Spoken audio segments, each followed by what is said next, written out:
Hola, ¿qué tal? En este video presentaremos una revisión del artículo Tratamiento de las complicaciones motoras en la enfermedad de Parkinson, realizada por los estudiantes Camila Montañez Flores, Tania Pérez y quien les habla, Santiago Moreno, estudiantes del área de Medicina Interna, rotación de Neurología, a cargo del doctor José Luis Bustos, neurólogo del Hospital San Rafael de Tunja y docente de la asignatura. El artículo fue publicado en el Acta de Neurología Colombiana por el Consenso de la Asociación Colombiana de Neurología sobre la enfermedad de Parkinson, realizado por Lucía Moreno López y Sonia Catalina Cerquera Cleves. Complicaciones de la enfermedad de Parkinson. Las complicaciones de la enfermedad de Parkinson se han asociado al tratamiento con levodopa de forma casi invariable durante la progresión de la enfermedad. La presencia de las complicaciones motoras es de aproximadamente el 50% de los pacientes después de los primeros 6 años de tratamiento y un 90% de ellos después de 8 años. Se ha encontrado también como un factor de aparición temprana dar a los pacientes dosis iniciales mayores a 400 miligramos día de levodopa. Recordar que el Parkinson es una enfermedad que no tiene cura. Sus síntomas se tratan y se controlan para mejorar la calidad de vida del paciente. La levodopa ha sido el medicamento indicado y de elección para el tratamiento y control de la enfermedad de Parkinson y que muestra una respuesta prolongada y efectiva a pesar de su corta vida media.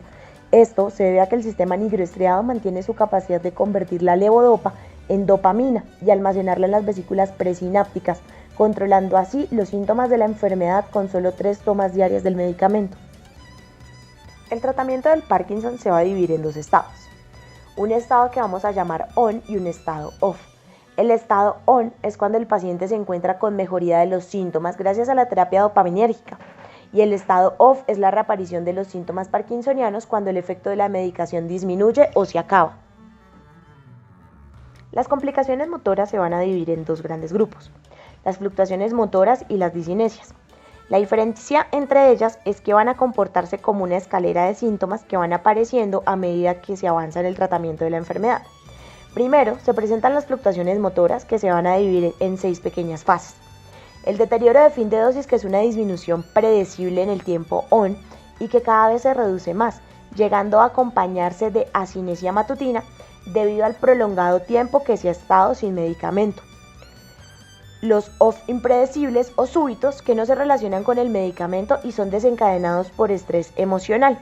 El ON retardado, que va a ser el incremento en el tiempo entre la toma del medicamento y el efecto del mismo. La falla de dosis o un estado no ON es la ausencia total de respuesta benéfica aún después de haber tomado la dosis indicada. Las fluctuaciones ON-OFF, que son impredecibles y se van a presentar con el avance de la enfermedad. Y finalmente un estado super OFF, que es una exacerbación de los síntomas de fin de dosis. Las disinesias son movimientos hipercinéticos involuntarios de tipo coreiforme, balismo y o posturas distónicas que van a aparecer con el avance de la enfermedad. Estas disinesias también van a presentarse en situaciones de pico de dosis, que es cuando el medicamento se encuentra en su punto máximo de beneficio, de forma bifásica, que se presentan al inicio del estado ON y al final de la dosis. El estado bifásico se va a relacionar con la disminución de los niveles de dopamina. Las disinesias de beneficio es que aun cuando está actuando el medicamento y el paciente se encuentra en estado ON, se van a presentar. Y la distonía en OFF, que se va a asociar a dolor y posturas fijas de tendencia matutina como un deterioro de fin de dosis, indicando así el fracaso en la monoterapia con levodopa. Bloqueos motores. Ellos hacen parte de la complicación y se van a presentar también como una disminución de la efectividad en el tratamiento. Se van a definir como episodios de dificultad transitoria para iniciar el movimiento voluntario, que se van a hacer evidentes al iniciar la marcha, realizar giros o pasar umbrales estrechos de una puerta. También se pueden presentar ante situaciones de estrés emocional y ansiedad. Incluso van a presentarse en el habla o la escritura durante el estado OFF en mayor frecuencia, pero también es posible observarlos en estado ON cuando se está presentando una disminución significativa de dopamina en el cerebro. Tratamiento de las complicaciones motoras. Las recomendaciones actuales para el manejo de las complicaciones motoras se basan en las guías clínicas más recientes de la Sociedad Internacional de Enfermedad de Parkinson y Trastornos del Movimiento y la Federación Europea de Sociedades Neurológicas. Estas nos muestran los algoritmos de manejo recomendados para cada una de las complicaciones motoras anteriormente descritas. Vamos a empezar con las estrategias en el caso de respuesta clínica subóptima al tratamiento. La primera estrategia es iniciar con terapia de combinación dopaminérgica. ¿Cómo se puede hacer? Agregando la levodopa a la terapia con un agonista dopaminérgico o agregar un agonista dopaminérgico a la terapia con levodopa y por último agregar un IMAO como la razagilina. La segunda estrategia en caso de respuesta clínica subóptima al tratamiento va a ser aumentar la dosis de levodopa o del agonista dopaminérgico.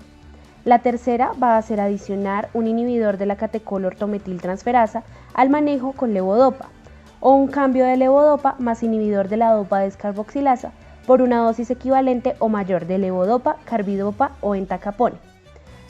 La cuarta va a ser cambiar de agonista dopaminérgico y por último se considera la cirugía de estimulación cerebral profunda en casos de temblor refractario.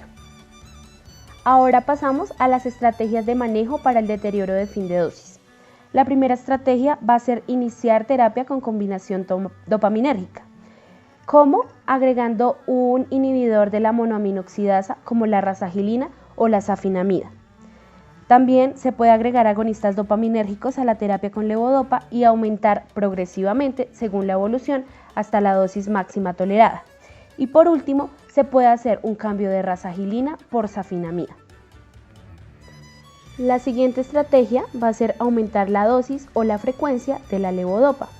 También se puede adicionar un inhibidor de la catecol-ortometiltransferasa al manejo con levodopa o un cambio de levodopa más inhibidor de la dopa descarboxilasa por una dosis equivalente o mayor de levodopa, carbidopa o entacapone.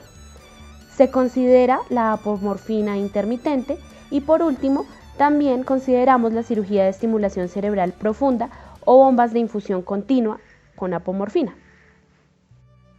Las siguientes van a ser las estrategias de manejo para el retraso del inicio del efecto, la falla de dosis no-on y los episodios de OFF impredecibles. Primero tenemos la redistribución proteica de la dieta. Segundo, descartar causas de mala absorción. En este caso vamos a identificar si además hay una infección por Helicobacter pylori y además hay que tratarla. Tercero, podemos ajustar dosis y frecuencia de las tomas de los medicamentos o adicionar un inhibidor de la catecol-ortometiltransferasa y o un inhibidor de la monoaminoxidasa al manejo con levodopa. En estos casos también se puede considerar la apomorfina intermitente y la cirugía de estimulación cerebral profunda o bombas de infusión continua de apomorfina. Ahora pasamos a las estrategias de manejo para los bloqueos motores. Cuando se presentan bloqueos u otros signos de respuesta subóptima durante el pico máximo del efecto de la levodopa, se tiene que incrementar la dosis de medicamentos antiparkinsonianos. Cuando los bloqueos solo se presentan en fase OFF o predominantemente en el OFF, se tiene que manejar como un deterioro de fin de dosis, con las estrategias que nombramos anteriormente. Cuando el bloqueo es no confinado al estado OFF, se tienen que tener en cuenta claves sensitivas, ajustar la medicación dopaminérgica y los aditamentos de apoyo. Y por último, también hay presencia de bloqueos inducidos por ansiedad. En cuanto al manejo de las discinesias de pico de dosis y de beneficio, se puede suspender o disminuir la dosis del inhibidor de la monoaminoxidasa, del agonista dopaminérgico o del inhibidor de la catecol-ortometiltransferasa.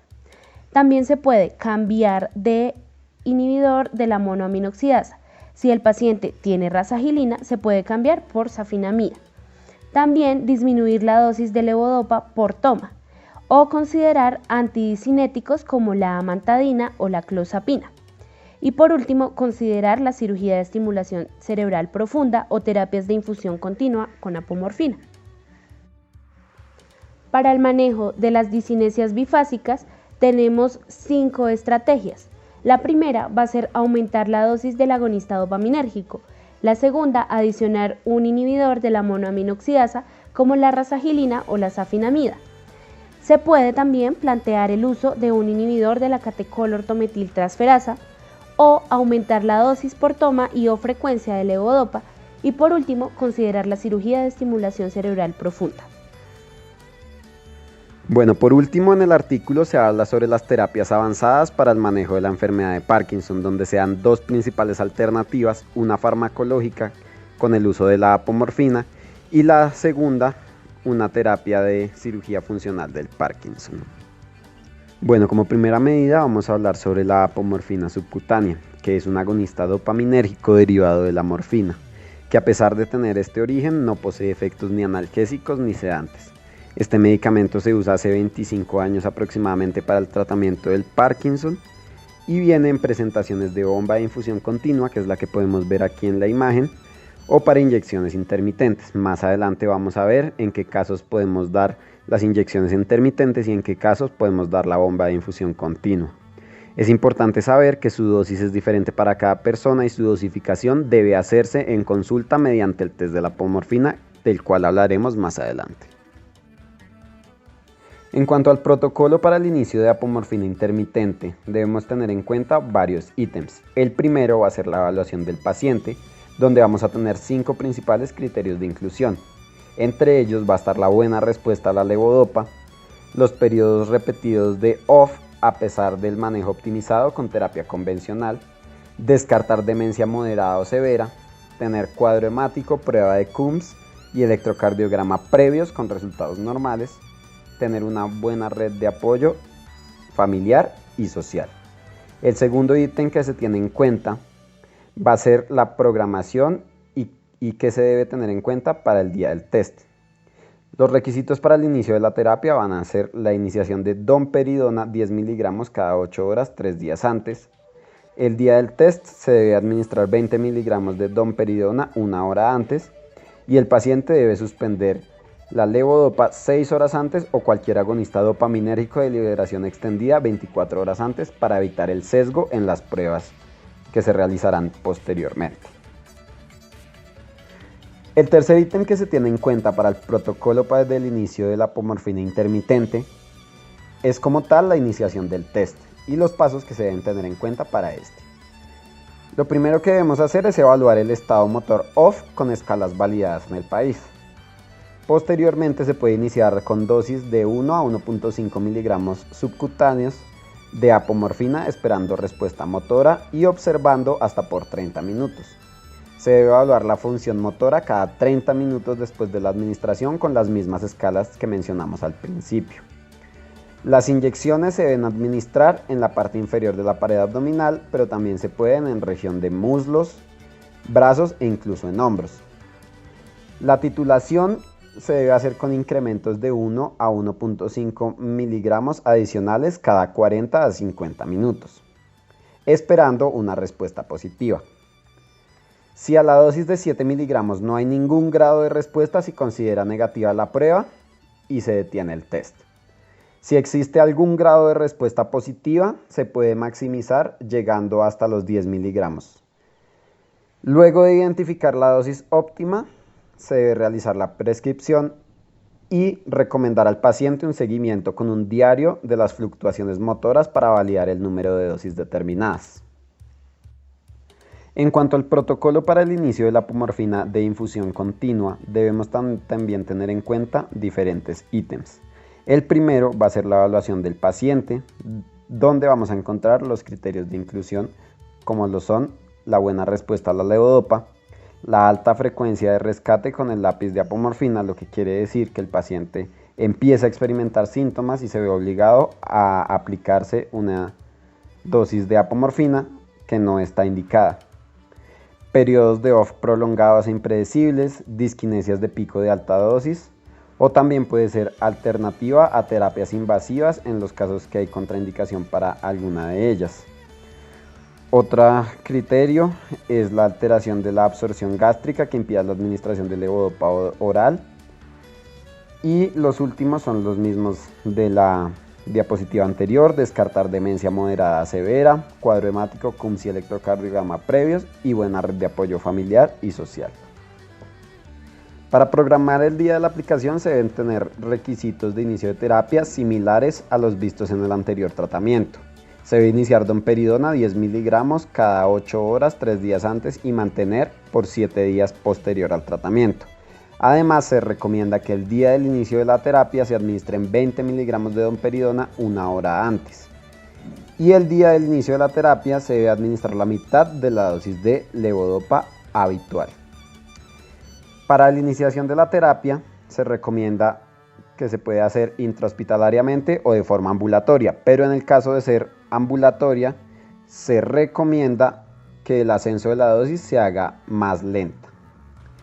Para manejo hospitalario se debe iniciar con una dosis de 1 miligramo titulado cada 40 minutos.